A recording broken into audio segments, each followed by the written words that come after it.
Bismillahirrahmanirrahim. Assalamualaikum warahmatullahi wabarakatuh. Perkenalkan, nama saya Titi Ulandari dengan NIM 2106121. Di sini saya akan menceritakan kisah hidup Rasulullah SAW dan perjuangan pada periode Mekah dan Madinah. Sebagaimana kita ketahui bahwa Nabi Muhammad SAW adalah Nabi terakhir yang paling sempurna di antara ciptaan Allah dan yang dicintai Allah. Nabi Muhammad SAW dilahirkan di Mekah pada tanggal 12 Rabiul Awal tahun Gajah atau pada tahun 571 Masehi. Kota Mekah merupakan tempat berdirinya Masjidil Haram atau Ka'bah yang dibangun oleh Nabi Ibrahim. Nabi Muhammad SAW berasal dari suku yang paling berpengaruh di Mekah, yaitu suku Quraisy. Keluarga Nabi SAW berasal dari cabang Quraisy yang dinamakan Banu Hasyim. Dinamakan Banu Hasyim karena menurut nama bapak, seorang tokoh terkemuka Mekah dan pedagang terkenal sampai ke Syria dan Yaman. Abdul Muthalib adalah putra dari Hasyim dan kakek dari Nabi Muhammad SAW. Putra Abdul Muthalib bernama Abdullah mengawini Aminah binti Wahab, dan dari pernikahan itu melahirkan seorang manusia sempurna yang bernama Muhammad. Akan tetapi, Abdullah meninggal sebelum Nabi Muhammad SAW dilahirkan. Aminah menyerahkan anaknya sewaktu kecil kepada Halimah yang menjadi ibu angkatnya Nabi Muhammad SAW. Halimah sendiri dari suku Banu Sa'ad. Pada umur 6 tahun, Nabi Muhammad SAW kehilangan ibunya dan ia kembali ke Mekah dan dipelihara oleh kakeknya yaitu Abdul Muthalib.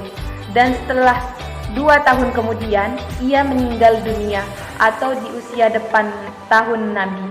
Namun sebelum meninggal, Abdul Muthalib memanggil putranya Abu Talib untuk menyerahkan Nabi Muhammad SAW kepadanya. Pada umur 12 tahun, Nabi Muhammad SAW dibawa oleh pamannya ke Syria dan Basra untuk berdagang. Fragmen-fragmen tradisional Islam menceritakan bahwa salah seorang biarawan Kristen yang bernama Buhayrah yang berjumpa dengan Nabi Muhammad SAW dalam perjalanan tersebut. Buhayrah lalu mengatakan bahwa anak kecil itu yang ikut serta di kafilahmu kelak akan menjadi seorang nabi dan akan menyinari dunia. Jagalah dia dengan baik. Abu Talib sangat mengagumi kepribadian Nabi Muhammad SAW yang sangat ajaib. Nabi berbeda dengan anak-anak sebayanya. Nabi tidak pernah berminat dan rakus soal makanan, yang tentu berbeda dengan anak-anak lainnya yang rakus dengan makan. Bahkan Abu Talib mengatakan, "Aku tidak pernah mendapati Nabi berdusta, tidak tertarik pada permainan anak-anak, dan Nabi suka menyendiri." Itulah tadi kisah dari hidup Rasulullah SAW. Baiklah, kita lanjut ke perjuangan Nabi Muhammad SAW pada periode Mekah.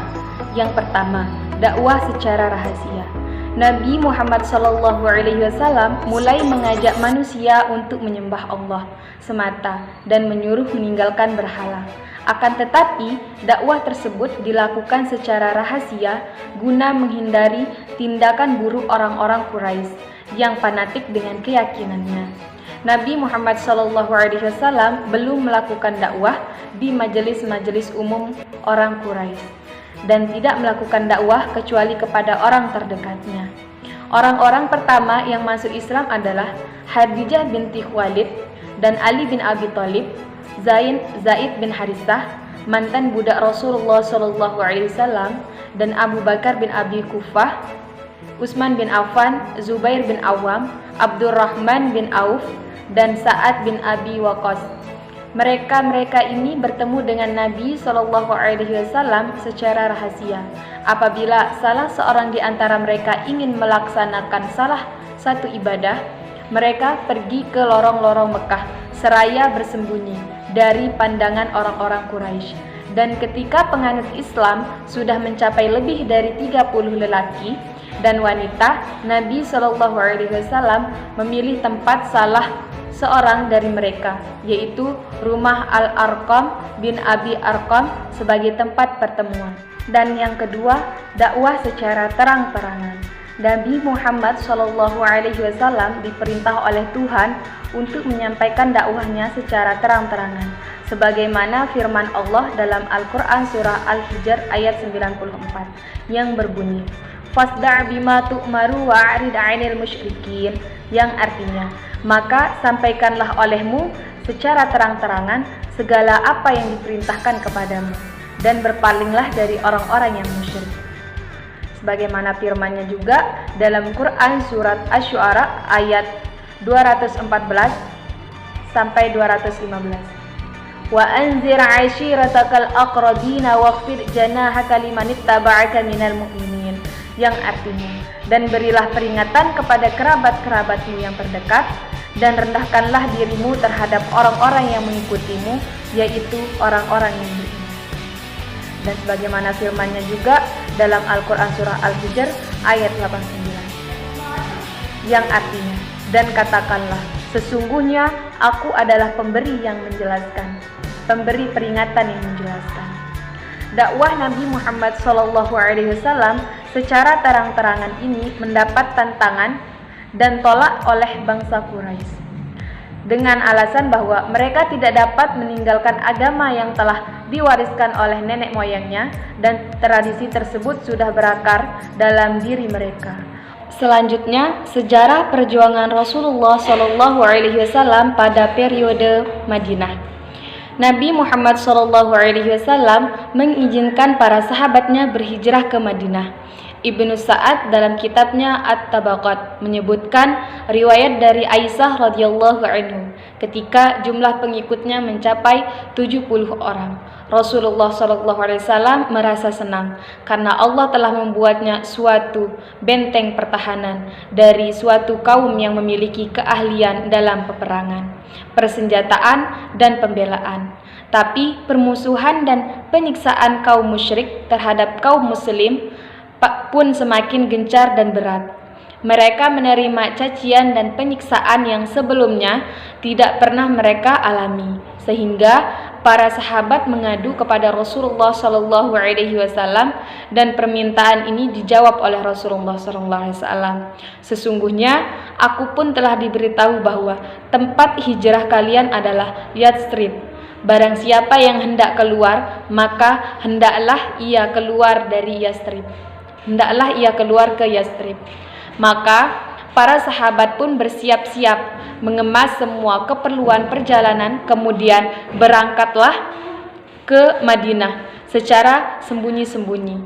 Sahabat yang pertama kali sampai di Madinah ialah Abu Salamah bin Abdul Asad, kemudian Amir bin Rabbah bersama istrinya Laila binti Abi Hashimah. Dialah wanita yang pertama kali datang ke Madinah. Setelah itu, para sahabat Rasulullah SAW datang secara bergelombang. Mereka turun di rumah-rumah kaum Ansor mendapat tempat perlindungan. Hijrah Rasulullah SAW. Dalam beberapa riwayat yang sahih disebutkan bahwa setelah Abu Bakar radhiyallahu anhu melihat kaum muslim yang berangkat ke Madinah, ia datang kepada Rasulullah SAW meminta izin untuk berhijrah. Tetapi dijawab oleh Rasulullah SAW, "Jangan tergesa-gesa, aku ingin memperoleh izin dulu dari Allah." Abu Bakar bertanya, "Apakah engkau juga menginginkannya?" Jawab Nabi SAW, "Iya." Kemudian Abu Bakar radhiyallahu anhu menangguhkan keberangkatannya untuk menemani Rasulullah SAW. Ia lalu membeli 2 ekor unta dan dipeliharanya selama 4 bulan. Selama masa tersebut, Quraisy mengetahui bahwa Rasulullah SAW telah memiliki pendukung dan sahabat dari luar Mekah. Mereka khawatir jangan-jangan Rasulullah SAW keluar dari Mekah kemudian menghimpun kekuatan di sana dan menyerang mereka. Maka diadakanlah pertemuan di Darun Nadwah, rumah Qusayy bin Kilab, tempat kaum Quraisy memutuskan segala perkara. Untuk membahas apa yang harus dilakukan terhadap Rasulullah SAW, akhirnya diperoleh kata sepakat untuk mengambil seorang pemuda yang kuat dan perkasa, dan setiap kabilah Quraisy kepada masing-masing pemuda itu diberikan sebilah pedang yang ampuh. Kemudian secara bersama-sama mereka serentak membunuhnya, agar Bani Manaf tidak berani melancarkan serangan terhadap semua orang Quraisy. Arti kafilah Quraisy adalah ikan hiu. Setelah ditentukan hari pelaksanaannya, Jibril alaihissalam datang kepada Rasulullah SAW, memerintahkan berhijrah dan melarangnya tidur di tempat tidurnya pada malam itu. Kemudian Rasulullah SAW menemani Ali bin Abi Thalib dan memerintahkan untuk menunda keberangkatannya hingga selesai mengembalikan barang-barang titipan. Setiap orang di Mekah yang merasa khawatir terhadap barang miliknya yang berharga, mereka selalu menitipkannya kepada Rasulullah SAW karena mereka mengetahui kejujuran dan kesetiaan beliau di dalam menjaga barang amanat. Setelah Nabi Muhammad SAW menempuh perjalanan yang melelahkan, Nabi Muhammad SAW tiba di Quba, sebuah tempat dekat dengan kota Madinah. Penduduk Madinah menyambut kedatangan Nabi SAW sukacita. Nabi SAW membangun sebuah masjid Quba sebagai tempat sholat dan menyusun tugas-tugas dakwah. Pembangunan Masjid Quba berjalan dengan lancar. Nabi Muhammad SAW pun turut mengulurkan tangan dalam menyelesaikan pembangunan. Selanjutnya, Rasulullah SAW, Ali dan para perempuan memasuki kota Madinah dengan sambutan hangat penduduk kota yang menantikan kedatangan mereka. Setiap penduduk berlomba meminta Rasulullah SAW untuk bertandang ke rumah mereka. Tapi Rasulullah SAW berkata, "Berilah jalan pada umatku ini. Aku akan menjadi tamu orang yang di depan pintunya unta ini berhenti." Baik, mungkin hanya ini cerita dari kisah hidup Rasulullah SAW dan perjuangan pada periode Mekah dan periode Madinah. Sekian, wallahul muwaffiq ila aqwamit thoriq. Assalamualaikum warahmatullahi wabarakatuh.